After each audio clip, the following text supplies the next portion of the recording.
د پلار په سپینو ډکو باندې د اوښکو سیلاب دی. زما د شایانو چې تمانچې ته وکتل نو د سر ښکته په رامنډې کړې دي. بس دا په لومړي ډز ولګېدو، بس په مایم ډز یې وکړې. زه د آی جي صاحب نه درخواست کوم، زه د سی سی پي او صاحب نه درخواست کوم. بسم الله الرحمن الرحیم. دا خیبر ترجمان ټلویزیون قدرمنو کتونکو السلام علیکم. سنگر خان ما او د بدقسمتۍ نه بیا د یو غم موقع ده. یو پښتون کور نړېدلی دی، د 20 کالو یو بچی په ګولۍ لګېدلی دی او د پلار په سپینو ډکو باندې د اوښکو سیلاب دی او د زلمي رور اوږې ښکته دي. دا وخت موجود یم ضلع چارصدره تحصیلي تنګی دی، د سوګیا کلی دی.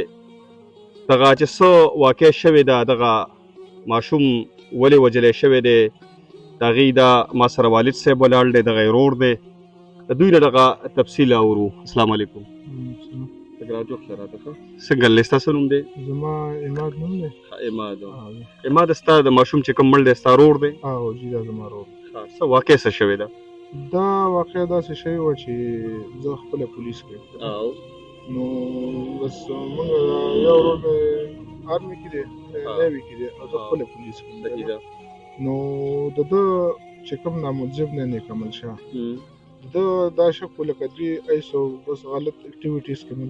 ملوث دي که نه، هغه د هغوی خپل ایمان دی، خپل دغه دی که نه. نو د ده دا شک و چې لکه ته په ما باندې پولیس کې انفارمیشن ورکړې، زما خلاف دغه کې. بل دا به کلي کې ډېر ګنده ګرځي، مطلب مشین هم ګرځوي، ټوپک هم ګرځوي، ځان ته هغه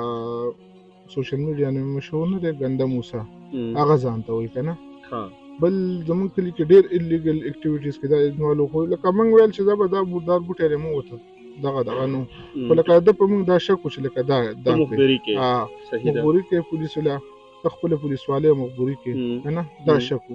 په دې بنیاد باندې لکه ده دا دغه وکړو که نه. څه یې وکړلو؟ چېرته ولګېدو؟ واقع څه شوې ده؟ دا موږ کور کې ناست یو، مازدیګری ټیم و، ماښام ته نږدې وو، بس داسې 20 منټه کم ووې یا دغه شانته څه ټیم و که نه، ماښام ته نږدې ټیم و. نو دوی موږ کور کې ناست یو، بس ماښام مونځ ته تیاری کوه، والد صاحب مې اودس رنګ موندې دغه کې ناست یو، کور کې مو خبره کوله، د خپل دغه م کوو که نه، دا رور میزي که نه، د ټیکټ باره کې مو خبره کوله که نه. نو دوی اکدم راننوتل، کور راننوتل. دا نیک عمل و، سید شاه او صاحب و، دا 3 وڼرونه و که نه. د نیک عمل بس راننوتل او بډاري کې په تمانچه بوډ وواهو. نو چې په تمانچه یې بوډ وواهو نو چې ونیوله، زما د شایانو چې تمانچې ته وکتل نو د سر ښکته خو رامنډې کړې دی، خو زما اړخ ته چې کوم مړ دی. نو بس دا په لومړي ډز ولګېدو او اسد چا دې خوا ډز وکړه، زه لږ دې خوا ولاړم، نو هغه دې خوا په ما ډز وکړې، نو اسد چا زما دا ځای لګېدلی دی، خو بس زه بچ شوم، کمیس کې بس ووتو، کپړې دې لګېدلي، ما د سلاس اوچت خو به دې باندې ولګېدو او هغه بس په مایم ډزې وکړې او رور مو لګېدو. نو مونږ خو ویل کېږي دا رور مې هسې راپرېوتی دی، دا نه دی مړ، خو چې بیا مونږ دغه کوو چې ورغلو بس هغه بس پاټک لکه دغه شوی وفات شوی او بس دوی بیا وتښتېدل که نه. کاکاجي څه به راته وایې؟ جی زه خو به ته دا خبره وکړم چې دا خلک چې دا کم په دې شیانو کې ملوث دي که نه، نو دا څه اوسنۍ خبره نه ده د دې کلي او د دا ټول کلی ناست دی، تاسو به دې نه تپوس هم وکړئ. خیر دی دا زمونږ کلي کې یو کینسر دی او د ډېر وخت نه دی او د دې په شا باندې د خلکو لاس دی، هغو په لاس کې نیولي دي او تاڼې تحصیل هغه اساس چې دا څنګه ونیسي، پولیس یې ونیسي، بس دوی راخلاص کړي، پیسې میسې ورله ورکړي او بس راخلاص یې کړي که نه. دغه ځای کې د یو په کور ډزې یې وکړلې، هغه غریب بس غریب و، مجبور و، هغه چې کوم دی نو بس ښه ورته پته وه خو څه یې نشو کولی. بیا د بل په کور نومونه به مې ته واخلم، د ګل پسند د ورور په کور یې ډزې وکړې، دغه د شاه پستون نوم یې دی، دغه لیاقت په کور یې ډزې وکړلې، هغه غریب مجبور و، هغه ته څه نشو ویلی، بس مړه پرېږدی په تندر دې ولګي. بیا د ګل پسند په کور ډزې وکړلې، هغه مجبور وویل چې زه به څه وکړم، خو زه یو کس یم او سبا به مې مړ کړي هغه هم چې کوم دی نو بس هغه خپه راښکله د مې په کور یې ډزې وکړلې هغه هم پې خپه راښکله بیا رالو موږ ته بړې باندې کړې زما دوه زامن یو په پولیس کې دی یو په نیوي کې دی ما د دې د وجې نه د دې ګنده ماحول د وجې نه ما خپل بچي هم بار کړي زما بچي په کور کې نه وي اکثره زه یې بار کوم زه یم چېرې د ګنده ماحول دی چې د دې نه دغه شي بیا یې راله زما په حجره کې کټونه راغونډ کړو په یو بل د پاسه یې کېښودو او په پترۍ کې واچولو پېټرول یې پې واړول کټونه خدای پاک ونه سېزل موږ ته خبره وم چې سهار 8 بجې ما بیټک بېرته کړ کټونه دغسې پراته وو خو سوي نه وو معمولي تور شوي نه وو سوي په هغې هم موږ دغه وکړه موږ ویل زه یاره بس ای به دا به چا به کړي بس ای به نو خدای دې غر کړي بیا د شپې 2 بجې وې تا ته څنګه پته ولګي چې دوی کړي دي زه تاسو ټوله قصه کوم که نه بیا د شپې 2 بجې وې راغلو زما په کور یې اندادون پیر پر داسې ړندې ډزې را باندې سازې کړې که نه 14 ډزه زما ګېټ ولګېده په دغه وخت کې زه مې تېل لا راوتې وم داسې ناست وم او دغسې هلته خانک ولاړ و بوټي ته دا خانک هم ولګېده پتیله هم ولګېدله دا هر څه سوري شولو زه ترې خدای بچ کړم دوی په تېښته باندې لاړه چې په تېښته لاړه بیا زه پولیس راغله باقه مقام پولیس راغله هغه کوکې هم راغونډې کړې هر څه یې راغونډې کړه ما ته یې وویل چې راته په چا دعوه کوې ما دا زه په لږ سوچ کوم د ډېر په ګرمه کې مدې وخت کې زه دعوه چېرته کولی شم که نه چې څوک دي بیا ما خپل معلومات کول بیا څه ماله مشکوک نومونه راکړه ما دا مشکوک نومونه به درکړمه دله هغه مشکوک نومونه دي دا مې له درکړه خو دا زه به تا سره بیا دغه م وکړمه چې دا څوک دي دا جي دې پسې شاته غټ ګینګ دی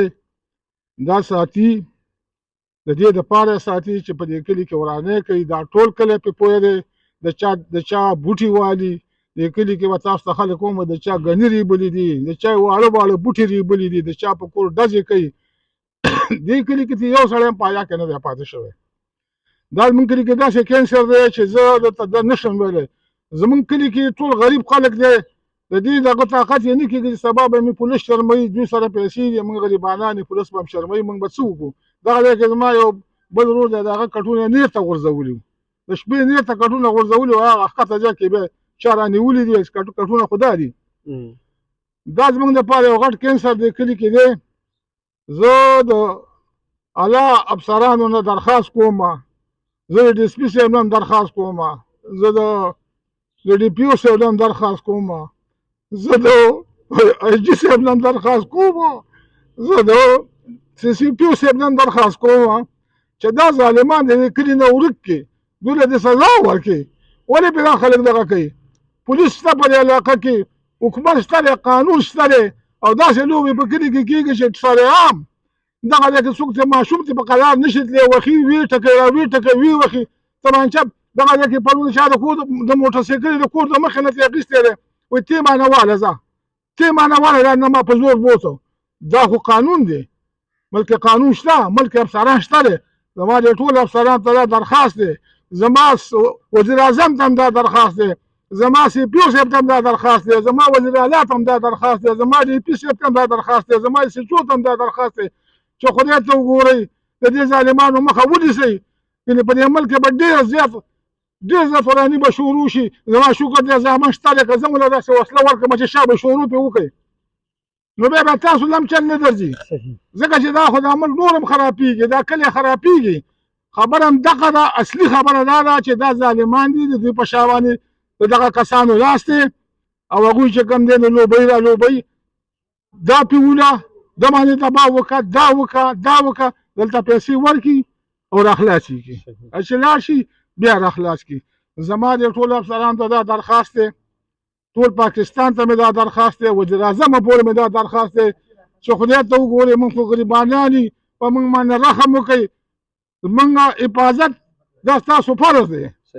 او چې زموږ حفاظت تاسو ونه کړئ زموږ حفاظت به څوک اسمان نه فرښتې نه راکوي چې زموږ به حفاظت کوي تاسو به زموږ حفاظت کوئ تاسو به زموږ حفاظت کوئ ځکه چې موږ د دې ملک اوسېدونکي موږ د دې ملک خلک یو موږ سره افغانستان نه یو موږ سره داسې ظلم کېږي غمستان که ستاسو خبرې مخې ته راغلې ستا ورور ښه ستا ورور د څونه سبق ویلی و دا 12مه پورې د سبق ویلی اوس سبق وی که پرېښی یو؟ اوس د دغه ټیلري به یې کوله که نه، دا د پاره څه چوټیانې موټیانې کړې وې. نور یې 12 پورې سبق برابر کړو، وایي زه اډمیشن کوم، خو یوازې دا ټیلري ده راته او روژه ده. نو وایي زه به دا ګنډل منډل وکړم، څه پیسې میسې به مو ګټم او بس اډمیشن به بیا ځان له وکړم بي ایس ته. نو سبق به ویم. صحیح، سبق نیمه کې پاتې شو که نه؟ سبق یې نیمه کې پاتې شو. ټیک. قدرمنو، تاسو د دې خبرې واورېدلې چې څه شوي دي، هغه دغه رور یې مو ووی، والد صاحب یې مو ووی، دغه چې څومره خبرې وي هغه تاسو د دوی د خولې نه واورېدې. خوشحاله اوسئ، ښه ادم غواړم.